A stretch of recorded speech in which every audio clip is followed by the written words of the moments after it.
What is going on, my Super Sandwiches? Rhymestyle here, and today I'm joined by Jada and Tassie for another Dragon Ball Xenvoerse 2 discussion, and today is going to be a hot topic about the development of Xenoverse 2. Now, when the game initially came out, actually, Danny, you want to say hello?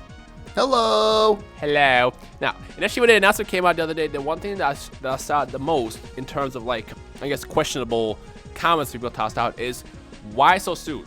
And a lot of people are actually worried that this game might be getting rushed, and then because of that, the game won't be as good when it comes out, whenever it comes out.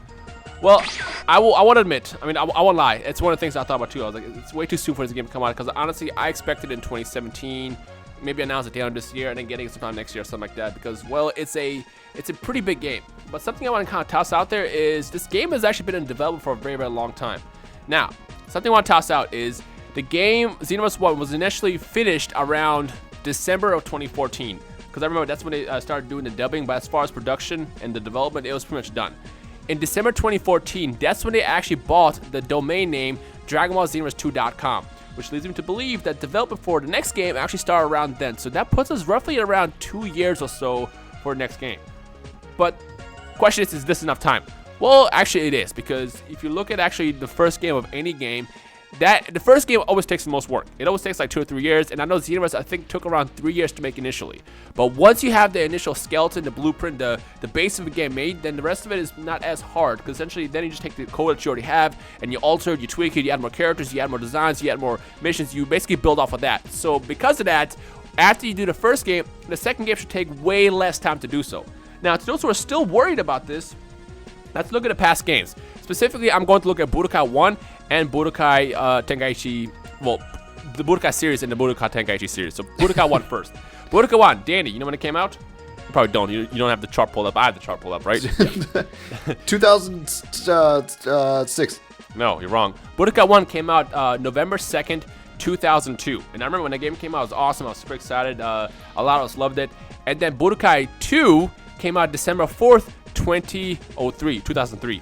And Budokai 3, which is deemed one of the best Dragon Ball games of all time, came out November 16th, 2004. I almost said 2014. 2004. So initially, the Budokai series had a year in between each game, and you guys saw how much it improved in between each game. I mean, Budokai 1 to Budokai 2 was godly.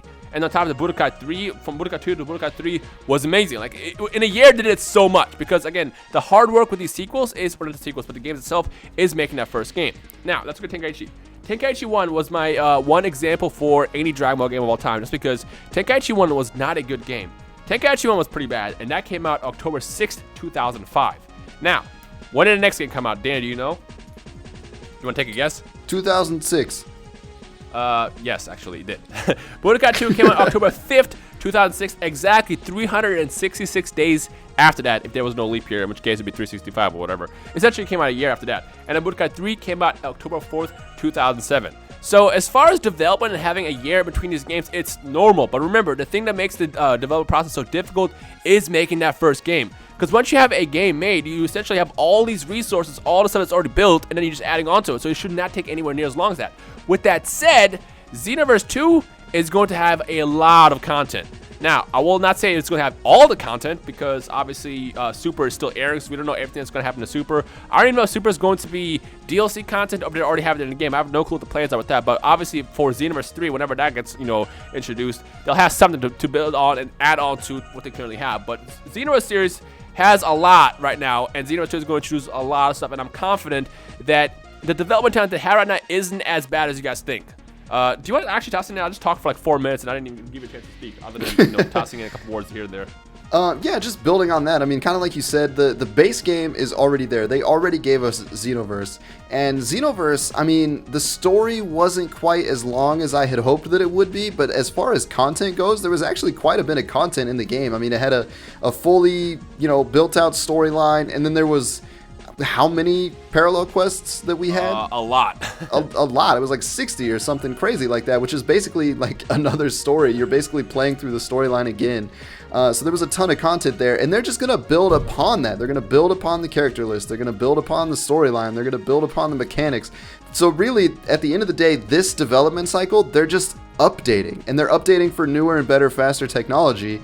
And so it doesn't take them as, they're not building the game from the ground up. The skeleton, the framework, all of that is already there. Yeah. The thing that actually surprised me is a lot of people were shocked by that. They're like, who takes a year between games? a lot of games do. Now, these are obviously bad examples, but there's a Call of Duty game every single year. There is a Assassin's Creed game every single year. Like, I mean, with those games, it's a little bit different because obviously, you know, they have multiple teams doing it, and with our situation, it's always alternating teams. In this situation, it's Dimps again, and they can actually they have the resources and the teamwork to put out a game every single year and still add a bunch of content. But again, that first game is the one that's always difficult. Now, if Bandai was hiring different teams every single year to make a new game, that'd be different, because making a game in 1 year is literally impossible. But remember, Xenoverse was made over the course of roughly like 3 to 4 years, which is a long time for developing a game, by the way. I think Battles took like 2 years, maybe a year or so, or 1 to 2 years, I want to say. And Xenoverse took 3 to 4 years, which is a long time. Now again, as we said, once you have that skeleton, you're just adding on to it. They don't have to recreate the code. They don't have to remake the characters. They don't have to redesign stuff. They essentially, what they do is they take the current, it's like any other Dragon Ball game that ever came out. They take the current resources that they have and they just kind of make them flashier, which is actually funny. I want to kind of point something out. A lot of people pointed out that the Xenoverse trailer that came out reused stuff from past games. Well, specifically for the past game, for Xenoverse 1. Well, duh. That literally happens every single Dragon Ball game.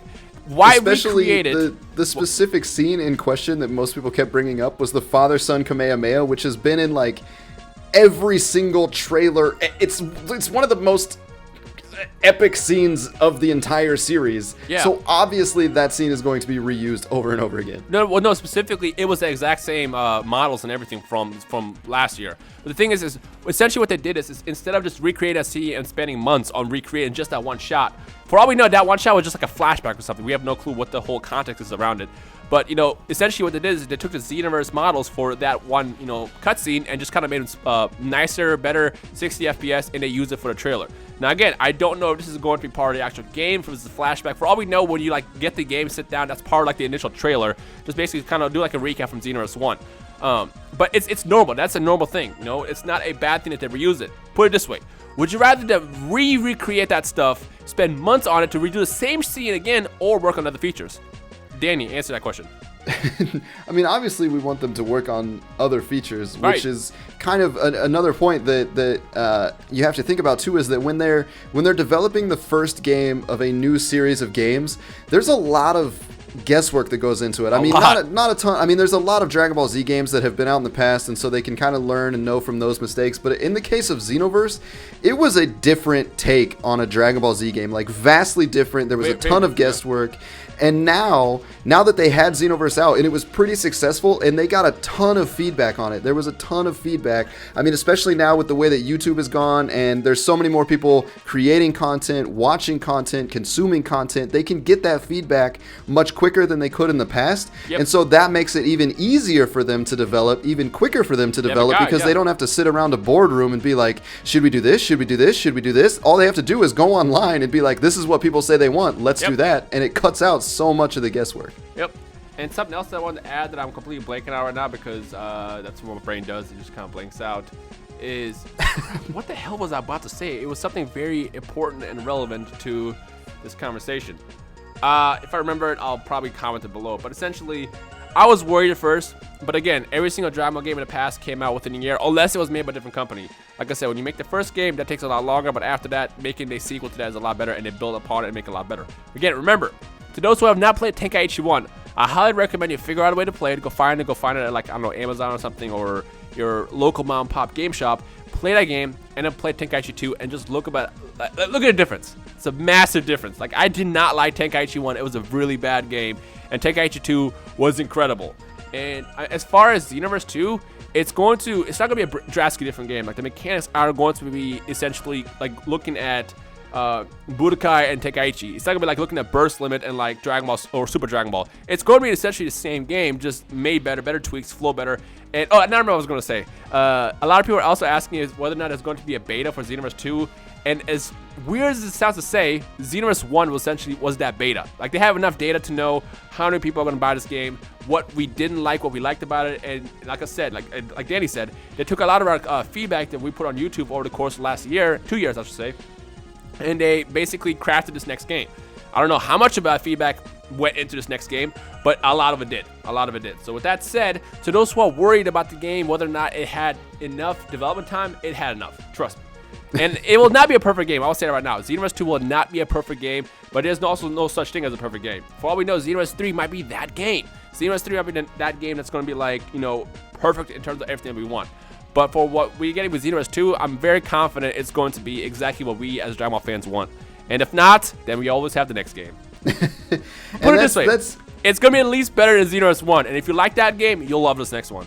That is exactly what I was about to say. Like, pretty much the worst case scenario, unless they for some weird reason go in and wreck everything, it's going to be at the very least as good as Xenoverse was, and Xenoverse is a ton of fun. So we're still gonna have fun with Xenoverse 2.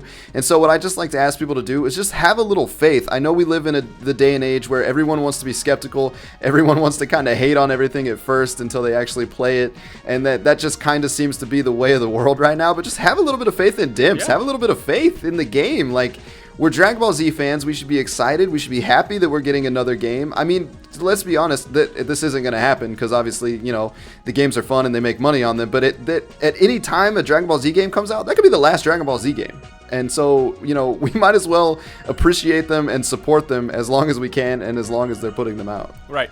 And also, we're not telling you that you have to like it as well. I mean, obviously, once you sit down and get a chance to play it, whenever we get the demo, if we get a demo, or if you get the game itself, play it and then kind of judge it. But just kind of wait until we get more content revealed, more trailers, more gameplay and all that stuff before you jump, the gun and say, oh, this game sucks, or I love this game.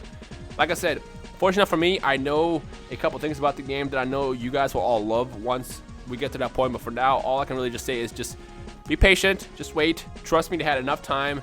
They will not have everything in it. At least I think. I don't really know.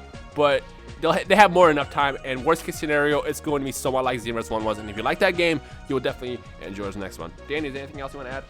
No, you good. All right. Well, ladies and gentlemen, if you have any fears about Xenoverse 2, comment it below right now and let's see what you guys... Actually, let's make it specific. You only get to pick one fear. What is one fear that you have about Xenoverse 2?